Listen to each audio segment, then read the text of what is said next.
Hello again and welcome to the box seat, previewing Ascot racing on the 13th of February 2021. A Saturday meeting with the rail at 2 metres, the track a good 4 by the time we get to the weekend, and the weather, perfect sunny day in summer.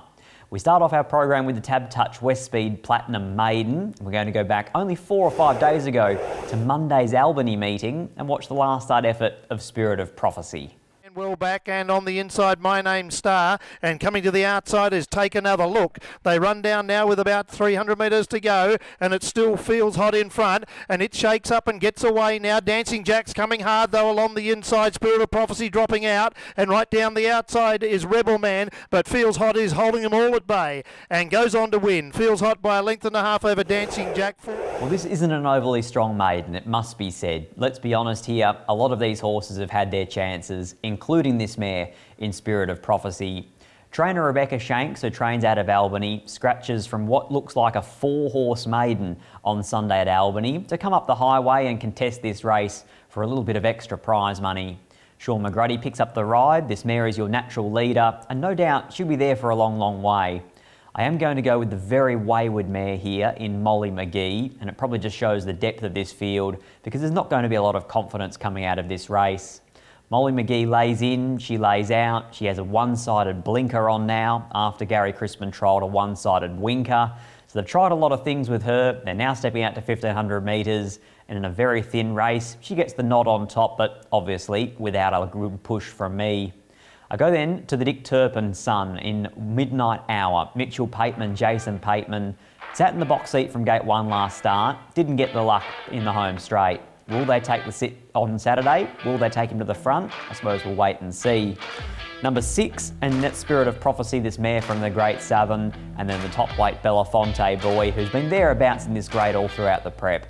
Pretty lacklustre start to the card. My numbers in the first, 8, 2, 6 and 1. Race number 2, also a maiden, Amelia Park maiden over 1,000 metres. And this trial is well worth watching because 4 horses in this field all come from it. The victory under Ryan Hill, the leader is He's On Fire. Chris Parnham down the outside in the light blue on Jono. We also have Pilbara Miss in behind them with Lady Duckworth. Tailed off behind them, by the way, is Parabolic, and joining in is Jono with a big run out wider.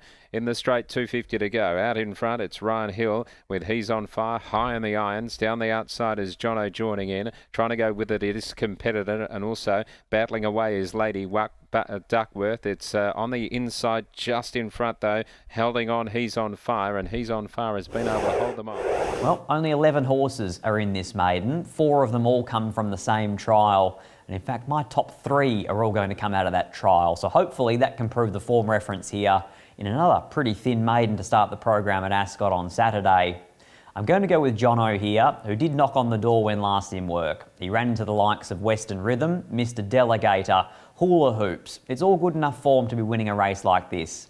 No doubt in my mind, 1,000 metres is on the short side for Jono, but if Chris Parnham can get him into the moving line turning for home, then he's probably going to have 4 or 5 opponents in front of him to run down, and they're all probably at a similar class level and ability level to him.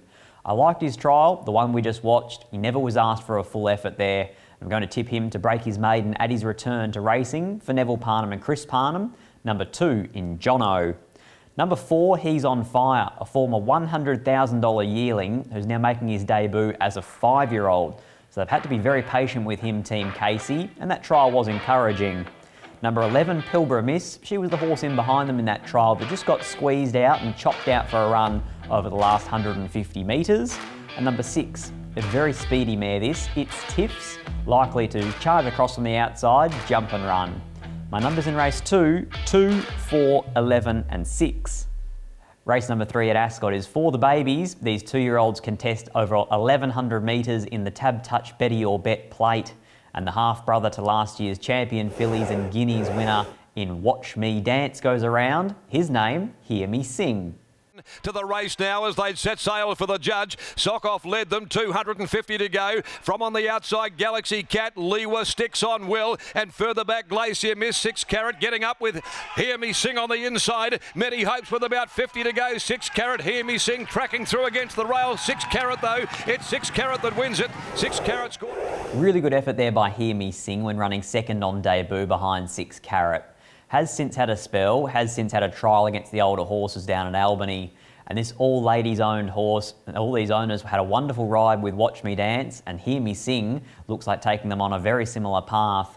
I think at that $6, $7 or $8 quote, whatever he does open, he's definitely probably worth saving on, because I was impressed with what he produced on debut, and Steve Wolf has been pretty public in his opinion that this horse will only get better with racing.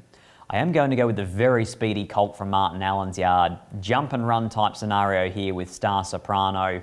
Electric 400 metre jump out, even better over 1,000, and most importantly, wasn't a 1,000 metre trial where they jump and run and then stop in the last 150 and just close that gap on those horses in behind. I was very impressed with this horse and the way that he ran through the line. So I don't think 1,100 metres is any worries. He's a juvenile who will find the front for Jade McNaught. I think he can lead them a merry dance here, and it's on top for me on debut, number 8 in Star Soprano. 1, Hear Me Sing. Clearly this horse will come on from the first up effort, and clearly he'll be hard to beat. Numbers 3 and 13, He's a Sizzler, and La Galaxia is the way I'm going to go with that filly of Dan Morton's. Both of them have trialled well. One's drawn well in He's a Sizzler. The stablemate hasn't quite, but I was impressed with both trials. Race number 3 at Ascot, numbers 8, 1, 3, 13. Race number 4, Crown Perth Plate over a mile, and this replay again definitely worth watching.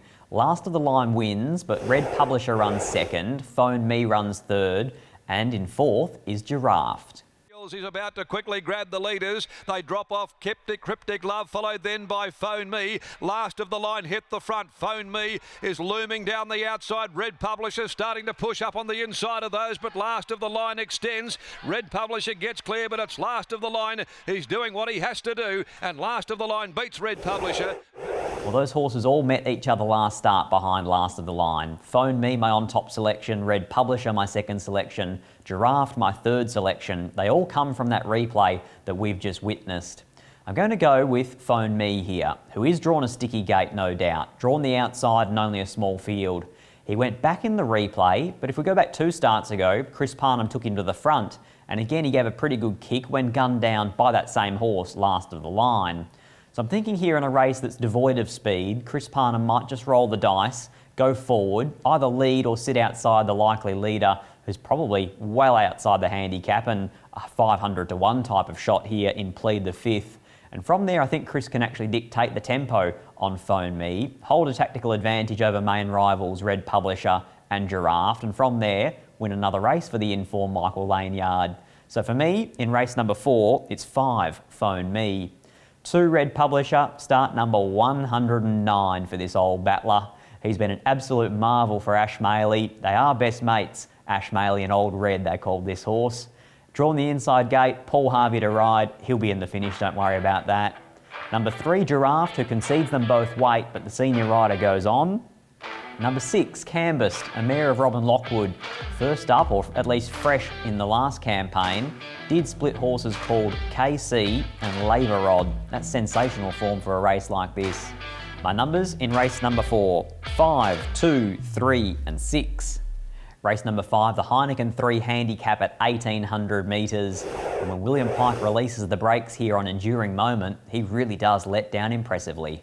Set sail for home with a 4-length advantage into the straight as Enduring Moment is giving chase now, running up into second. And out wider, Maracino's putting in a claim from well back. It's still Tredenzia leading, but Enduring Moment has eaten into that lead, gone up to Tredenzia and hit the top. Enduring Moment, Maracino, but it's Enduring Moment coming clear late. And Enduring Moment from Tredenzia, the fast finishing flying machine. Well, Tredenzia ran them along in the middle stages there, and it was Enduring Moment who was given the right run by William Pike. I think most importantly, with a smother. He'd done a bit of work in his previous runs, sat outside the leader, and just seemed to fade quite noticeably in the straight. But when he gets smothered up, saved for one last crack at them, he does have an electric turn of foot, as we just witnessed. One of the horses back there in 3rd or 4th placing was Maracino, who won at Wednesday's meeting here at Ascot. And I think here that this horse is hard to beat Enduring Moment at 1800, but I couldn't get past the run last week at a Pinjarra Magic Millions meeting of the top weight here in Beat the Bro. Sustained a run 3 wide the trip in a very fast run race at 1400. He backs up, he steps up in trip, he ticks a lot of boxes, and we should just sneak each way. I'm thinking 5 and 2 for about the fixed odds prices for Beat the Bro. Number 1 on top from 5 in Enduring Moment. 4 in Queen Takes King, who's very well weighted after Carleen Heffel's claim, but is drawn a little bit awkwardly out there in no man's land. I then go to the 3-year-old No Surrender, who doesn't know how to run a bad race. I've tiptoed around Big Butter Boom, just not quite sure whether that Great Southern form will hold up in town. My numbers in race number 5, 1, 5, 4 and 2. Race number 6 at Ascot, the Mrs. Max Handicap at 1200 metres. It was pretty tough to actually pick a replay horse for this race because there's so many chances and I wanted to have one that was going to be in my top 4.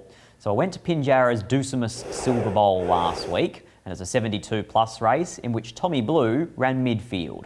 They'd straightened up in the Deucimus Crown. Over on the inside, Weapon Son quickly went through to join Captain King. Don's Legacy sticks on with them though. Here's Resort Man starting to wind up with a head full of steam at the 150. Weapon Son, Don's Legacy on the outside. Resort Man, it's Weapon Son against the rail. Don's Legacy in the middle from Resort Man. What a ding-dong go. They split the line, not sure. Tight go between on the rail. To the eye there, might look like a plain performance from Tommy Blue, but when you consider that that was a 72 plus, and she went around as a $5 chance, she drops back off 7 days to a 60 plus, where she's probably going to go around a pretty similar quote, that $5 mark. She's drawn a gate, she gets the services of Chris Parnham, and 2 starts ago, in a race that was won by Absolute, she sat 3 and 4 deep the trip from an impossible gate, and was a $2.70 favourite that day. So the market likes this horse, I like this horse, but more importantly, in this race. She looked a little bit outclassed last week behind Resort Man, behind Weapon Son and the like, but this looks a much more suitable assignment for Simon Miller's mare, and I'm going to tip into her, and hopefully we can squeeze out each way odds about number 6, Tommy Blue. Number 3, Double the Pro. Well, this was a replay that we probably could have watched, should I say, but you wouldn't have gleaned a lot from it because Mitchell Pateman was held up the entire length of the home straight on Double the Pro. Number 18, First Emergency Downforce, a winner here at Ascot on Wednesday. If he gains a start, Neville Parnham says he will back up, and he's definitely a winning chance. Number 11, Next Best, and that's Sweet Strawberry. She's flying, this mare for Brock Luthwaite, and she draws a nice gate today. My numbers in race number 6, 6, 3, 18 and 11. Race number 7 is the feature at Ascot, the listed Cyril Flower Stakes at 1200 metres. Again, this replay is the logical form reference, the Scenic Blast, in which running 3rd was Saracino, 4th Caracapo and 5th Mervyn. Then Wrinkly at the head of the others. Mervyn has wobbled right out, about 4 horses off the fence coming to the 200. Caracapo's coming again. Right behind them, Guns of Navarone. Further back is Samizdat and also Saracino. Mervyn joined by Caracapo against the inside. Flirtini, Samizdat. They're gathering them up. They hit it together. Samizdat might have just... No doubt all those horses that we just watched in replay, Saracino, Mervyn and Caracapo, are going to be right up the order in most people's selections in this year's Cyril Flower. I'm going to go with Caracapo, even though Saracino got past him in the run to the post, and they meet here on level weights.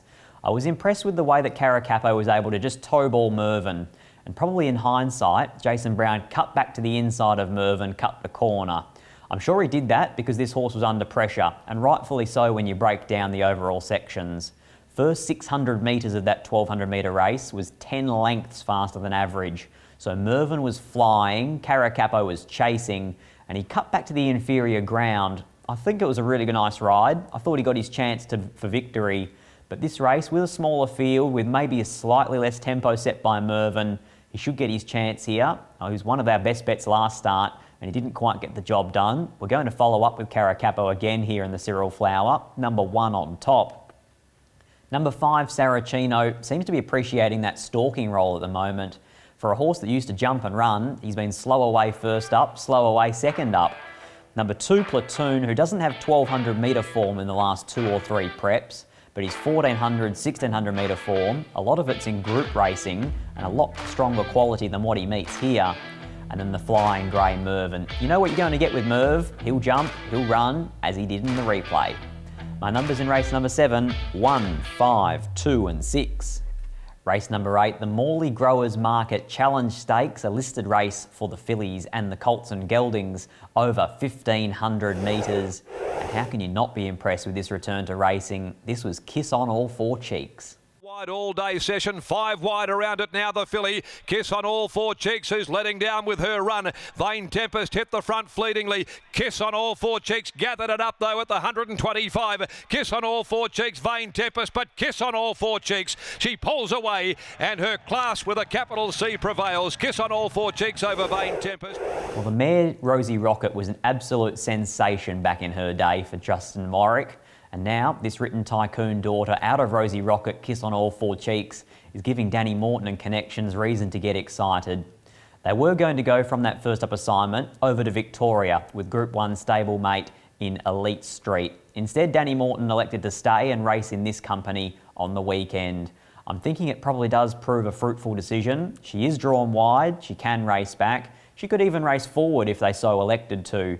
Pretty confident that Brad Parnham will ease her back into the field, and if she gets a track into it 3 wide with cover, she'll be very hard to hold out late here, the filly, Kiss on All Four Cheeks.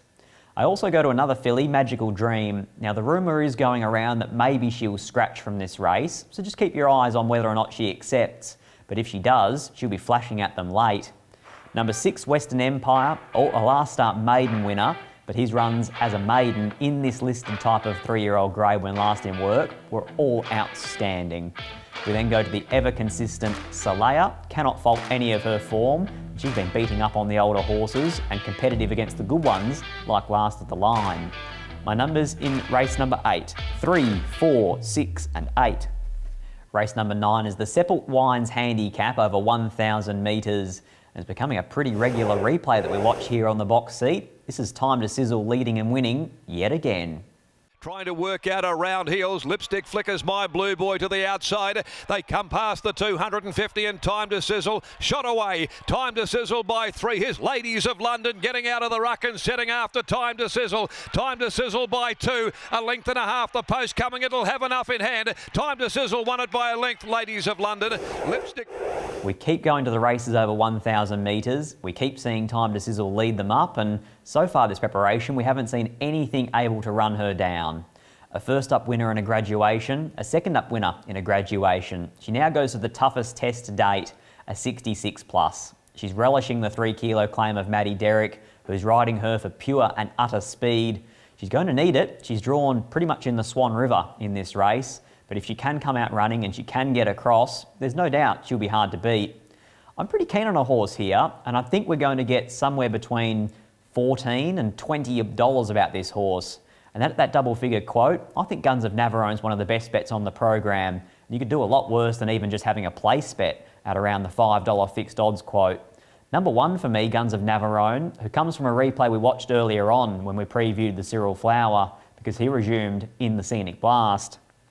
This is a horse of Neville Parnham's who's won a 78 plus and has placed in that grade a couple of times when last in work. Love the use of Lacdar's 3 kilo claim. Love this horse in this race. For me, he's the each way bet of the program, number 1 in Guns of Navarone. 3 Plutocracy, who was awfully unlucky last start when held up at a crucial stage. 6 Time to Sizzle, who's going to burn early to get across. Number 7 Charlton Eddie, a talented 3-year-old resuming against the older horses, after he might have just been a little bit below expectations when last in work. My numbers in race number 9, 1, 3, 6 and 7. Best bets time at Ascot on Saturday the 13th of February 2021. It's a pair of ones for me. Race 7 number 1 Caracapo, race 9 number 1 Guns of Navarone. Autumn Carnival quickly approaching here at Perth Racing. All your tickets and all your information on the social media pages as well as perthracing.com.au.